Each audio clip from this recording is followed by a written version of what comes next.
Ray Dalio, welcome to Sway. Hi, glad to be here. So last time we talked was your first book, which was a big fat book that could kill a poodle if you threw it on it. Talk a little bit about what made you do this book. Well, I learned a long time ago that events that surprised me were, many cases, things that didn't happen in my lifetime before.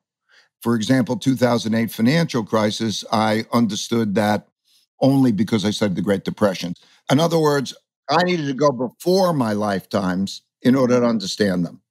So three big things are happening in our lifetime that never happened before. And those three things, most importantly, they are the main drivers of our existence today. So let's go through them, because this is effectively a book about how economic empires rise and fall.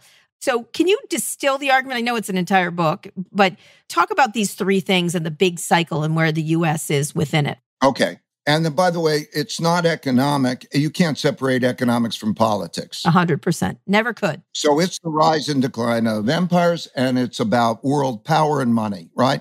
So the three things are, first, about money, the creation of an enormous amount of debt and the monetizing that. That means the printing of money to, when you don't have enough money and you want to have more buying power, all countries through history create this debt and they monetize it. And that has an impact. It has an inflationary impact that we're experiencing now. It has an impact on the value of money. Okay, so that's number one. Connected to that is number two, that I never saw in my lifetime this way, is the amount of internal conflict. We have the largest wealth gap. We have the largest income gap. And we are having the largest political gaps since 1900.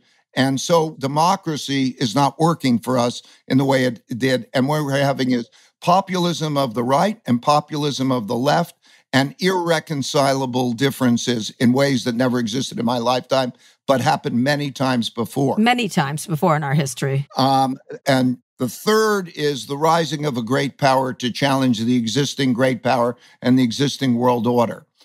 These world orders always happen for the same reason. There are irreconcilable differences. There's a war. Somebody wins the war. Some group wins the war. They've got the power. They set the rules. They carve up the world. They have the reserve currency. And then you go a while, and then another power comes and rises and challenges that power. And then they have a war, or somebody's got to determine the rules. And then you tend to have a conflict. And so we have these three things happening.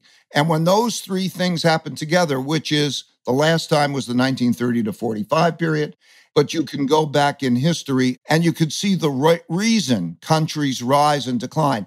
And what I wanted to do was to measure these things, so I'm not looking at them subjectively. Right. So this is polarization, political polarization, money, a free money policy, essentially, and the rise of China is in this case, correct? China and its allies, and the United States and its allies. And so we are now seeing that clarify as to who's aligned with whom.